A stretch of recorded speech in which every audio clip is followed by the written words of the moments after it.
That's up, keep going. Yeah, well done, well done. Andrew, a big game, obviously, for you today. Thanks for joining us. Thank you, and good to be here. Yes, it is. It's a big game for us after a poor start, and the last couple of weeks, this is a test to see how good our club is. Gets you back in touch with the pack, a win today. Yes, it does. Looking at that ladder, there's a log jam around 8, 9, 10, 11, and obviously Richmond realise the importance they have at the moment with the game on Monday, as it is for St Kilda today. Well, I guess the good news is the lights can't go out today. After that last meeting, was that the weirdest thing that's happened during your presidency, the last time Essendon played St Kilda at Waverley? I think it was. Human behaviour was interesting to watch the night those lights went out. I guess the other part which was amazing was to get 17,000 people back 2 days later at Waverley Park for 20 minutes of football. Was there a president's dinner during the replay? Yes, there was. The AFL put on pies and pasties to bring it back to what football used to be All like. mod cons. Now, let's talk about the Docklands, because obviously on face value, it's a good deal for the AFL, or appears to be. Is there a place for St Kilda in the Docklands? I think there is, quite definitely, for one reason, that the AFL has clearly stated that it's going to get rid of Waverley Park. Therefore, we could well be without a home unless a private developer, Hawthorn and Collingwood want to do a deal out at Waverley Park. That puts a number of options for us. But yes, quite clearly the Docklands is a good option for St Kilda Football Club. What are the keys to making it work? Well, I think one thing we do miss out on Waverley Park is this reserve seating. I think how far football has developed, we saw, only 2 or 3 weeks ago, this ground pre-sold. We now see Subiaco pre-sold insofar as there's 30,000 reserve seats. There is options for us at the Docklands to provide a brand new state-of-the-art stadium for the year 2000, and I guess looking the way football's heading at the moment, for us it's got a lot of good options.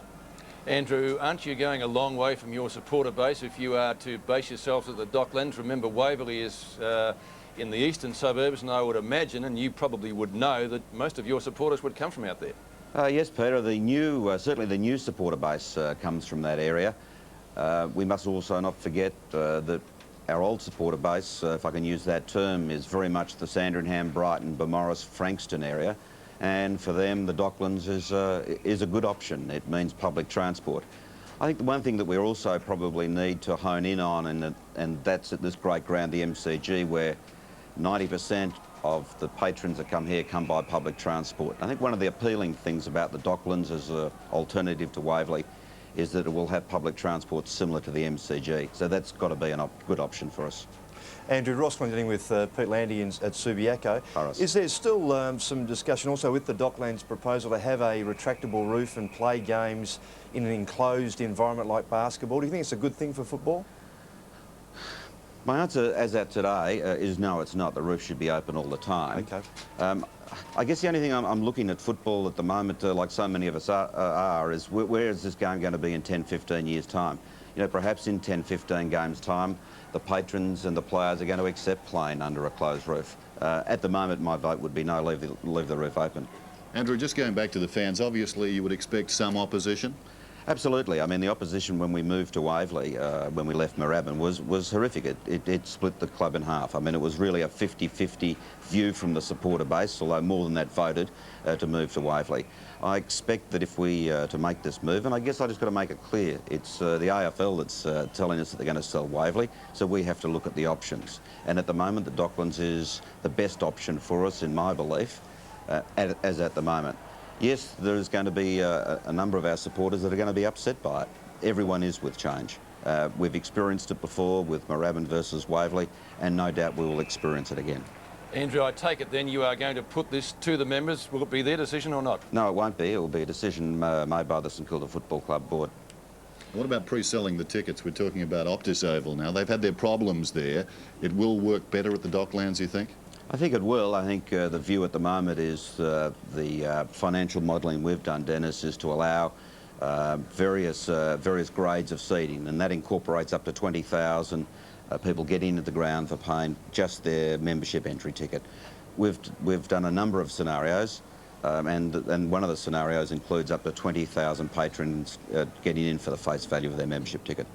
Andrew, just a change of tack again, back to today's game. Nathan Burke's been quoted in the paper here as saying that it's time now that we as a club and as players, particularly with a full squad, look to beat teams like Essendon and those above us so that we don't just play well against those below like you have in the last couple of weeks.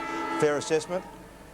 Absolute fair assessment, Ross. I think the last 3 years the supporters and players of our club have been, the members, the supporters have been fantastic in understanding that we've had to rebuild the club, and I think that we've done very well with our young recruits.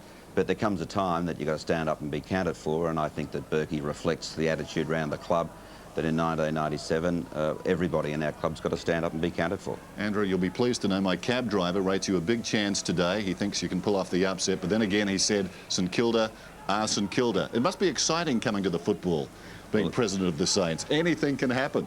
Anything can happen, and often does. Yeah, it can be exciting. It can also work the other way, Dennis. Of course, it very can be frustrating. very frustrating and demoralising. And when it becomes demoralising, the worst thing about footy clubs is you end up turning in on yourself, and that's Is one the of the spirit dangerous traits. strong there at the present time? Yeah, I've been president 4 years. I think the spirit in the club now is to really stand up and be counted for this year, and I think that this is the test to see whether that's going to come true or not, whether we are going to be counted for in the 1997 season and go on from here.